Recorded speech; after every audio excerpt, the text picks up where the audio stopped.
Bon, bah, ça coupe tout le temps, donc c'est pas grave. En fait, je numéroterai tout simplement les enregistrements.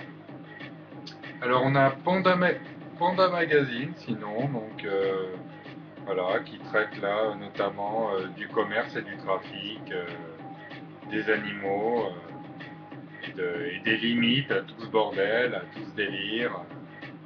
Voilà, donc c'est assez instructif. C'est pas jeune, hein, voilà. Donc, pour la protection des espèces en voie de disparition surtout. Donc Computer Arts, voilà, c'est excellent et j'en profite pour faire une spéciale dédicace au logiciel Photoshop. J'ai dû commencer sur le 2 ou peut-être même sur le 1, sans calque à l'époque. C'était bien violent. Et voilà, donc ça fait partie un peu du côté autodidacte. C'est de devenir fou sur un logiciel chez soi, comme une merde, avec la moitié d'une notice. Mais ça fait partie du délire. Alors ça, c'est le fameux magazine de mon brother Stéphane Hervé, chanteur et musicien dans les Dead Sexy Incorporated, qui font souvent les premières parties d'Indochine et qui tournent en ce moment là parce qu'ils ont des nouveaux morceaux. Donc sur les Young Gods, donc c'était un petit clin d'œil aux Suisses, les Young Gods et à tous les Suisses. Voilà, il y en a sûrement des bien cool. Et ils ont pas, ils doivent avoir certaines libertés par moment, contrairement à ce qu'on peut penser que les Français ont de moins en moins. Hein, les Français qui en fait préfèrent se foutre de la gueule des Suisses, des Belges, ou de prendre tous les Allemands pour des putains de boches. Mais en fait, voilà, les Suisses et les Belges, il y a des gens vraiment, mais que j'ai rencontrés, notamment dans le milieu du snowboard, qui sont adorables. Notamment Nicole Angelrad, qui était championne du monde de snowboard, Evelyne et compagnie. Donc, bon, la Suisse, je ne suis pas persuadé que ce soit qu'un truc de fachos, de voleurs, de banquiers et de blanchiment d'argent comme on a l'espèce d'impression extérieure. Il n'y a pas de fumée sans feu, mais moi je la vois pas que du côté négatif. La Suisse, il y a peut-être des côtés de bien-être, de savoir bien vivre, de bien-être, qu'il n'y a peut-être plus dans notre pays, quoi. Donc on ferait mieux de tourner 4 fois ou 10 fois la langue dans notre bouche avant de montrer du doigt, comme on le fait régulièrement, tous les pays d'Europe, parce que l'Espagne c'est des merdes, parce qu'il y a le cannabis à moitié légalisé, Amsterdam c'est des tox, et puis des putes. Voilà, il n'y a qu'en France où tout se passe bien, hein, on est bien d'accord. Donc décibels, voilà, donc en fait c'est pour faire une spéciale dédicace à Ministry, donc quand même des pionniers dans la musique industrielle. Il y a Voivode aussi, là, que je vois, et un groupe canadien que j'adore. Voilà, donc ça c'est. J'en lisais pas trop, mais j'ai conservé pas mal de magazines liés à la musique en fait. L'Allemagne, donc j'en parlais, ben voilà, l'Allemagne en fait, moi j'y suis allé 10 fois, non 6 ou 7 fois en fait en séjour linguistique, donc 2 fois en Autriche, à Kitzbühel, classe de ski, machin, voilà.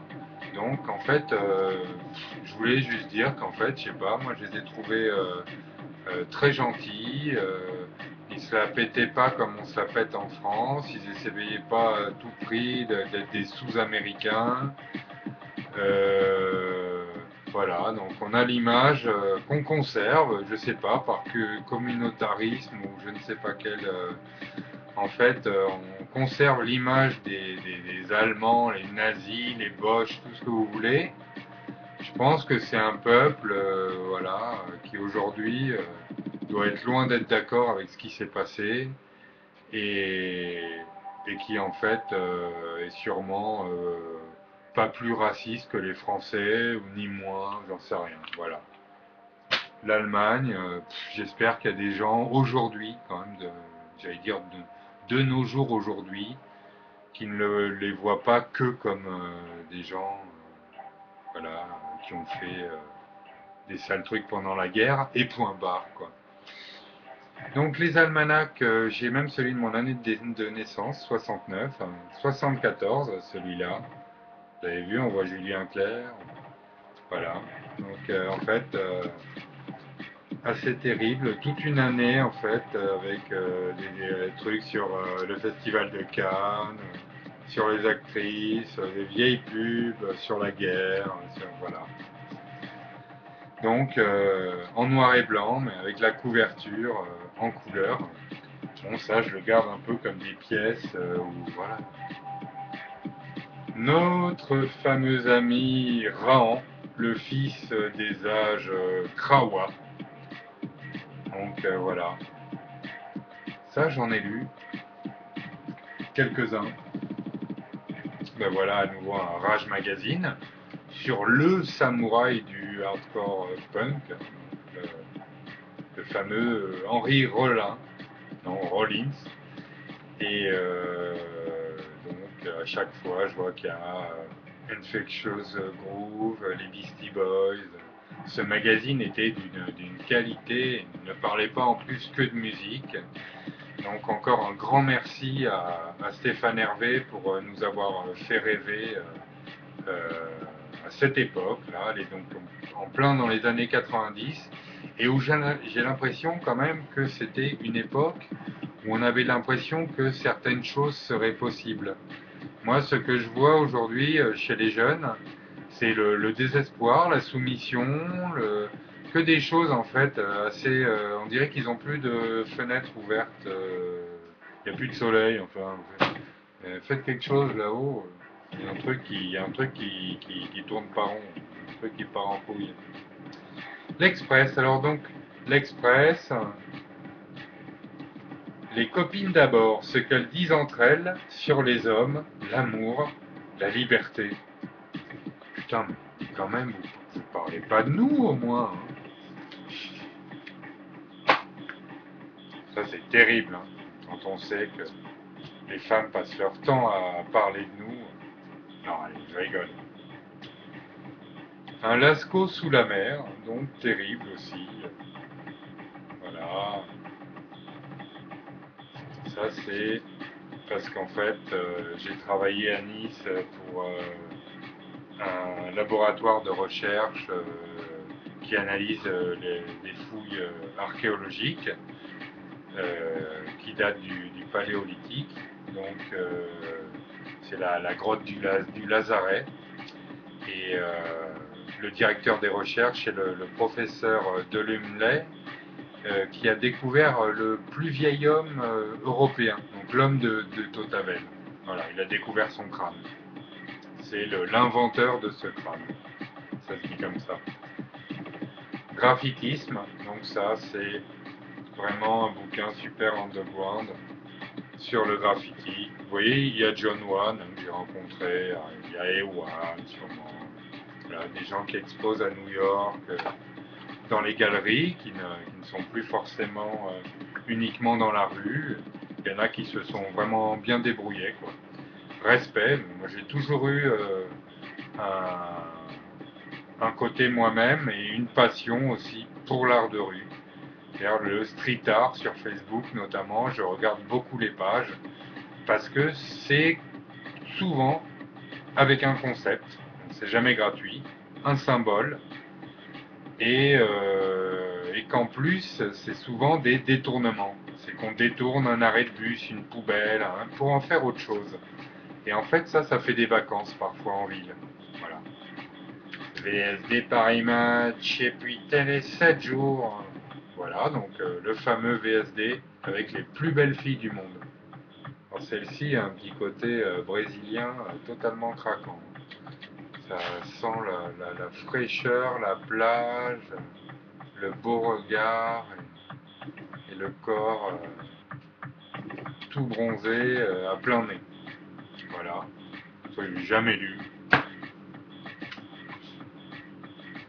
Ah, donc un playboy, hein, il en fallait bien un. Voilà.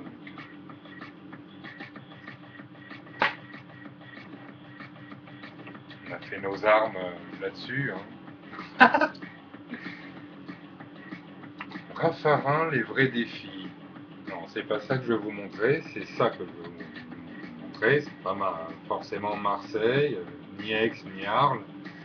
C'est la Provence en fait, voilà. J'ai évidemment toute ma famille qui est issue de la Provence.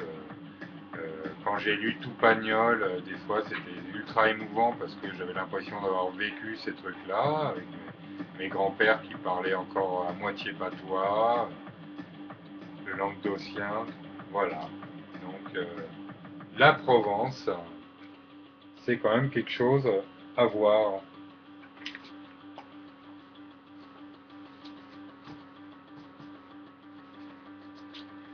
Starfix, un fameux magazine, alors bon, qu'on trouvait en librairie, je me rappelle, il devait être au collège, et après ça s'était arrêté peut-être une dizaine d'années, puis ça a repris dernièrement. Starfix, alors, terrible, hein, sur vraiment des magazines underground, des films underground, des séries B, euh, il y avait des photos hallucinantes. C'était vraiment la science-fiction. Moi, je le dois aussi aux frères Bogdanov.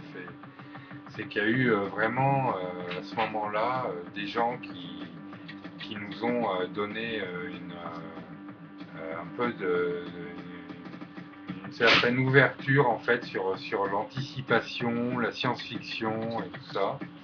Chose qui ne peut pas non plus tomber comme ça du ciel. Et je les remercie beaucoup pour ça. Et Starfix, ça en a fait partie parce que il n'y avait évidemment que des choses issues de l'imaginaire dans ce magazine. Donc on a Géo sur l'Italie. Ben, je le montre parce que en fait c'est mes voisins et qu'il paraît qu'il y a vraiment, notamment en Toscane, et bon, des régions sublimes là-bas. Alors, Snow Surf, voilà, bah, c'est une dédicace à Vianney Tissot, donc des personnes que j'ai rencontrées au cours des années où j'étais pas mal dans la glisse.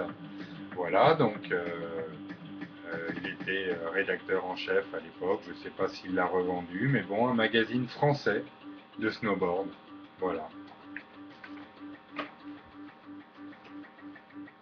Oh, pardon, excusez-moi, c'est réservé aux adultes, hein, c'est jamais. Hein. Il y a des mineurs qui traînent peut-être sur YouTube. Alors ça, c'est le catalogue Vance. Et donc, je les remercie, mais alors énormément. J'ai eu quelques-uns de leurs modèles. Et c'est les gens qui ont inventé la semelle qui tient le mieux sur du grip de skateboard. Donc c'est un modèle, un brevet totalement déposé.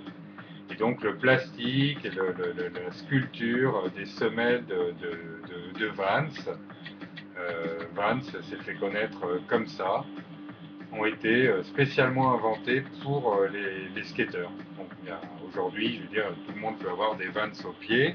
Il n'y a pas grand monde qui connaît par contre cette petite anecdote. Alors puisque je vous parle souvent de sécheresse, voilà, là on peut parler de désert, de sécheresse. Et je vous invite en fait à aller consulter ma page sur Facebook qui s'appelle Psychopath, donc C-Y-C-O-P-A-T. Et vous allez tomber sur une plage où il n'y a que des photos, des images, des idées, des délires secs. Voilà, l'appel du désert.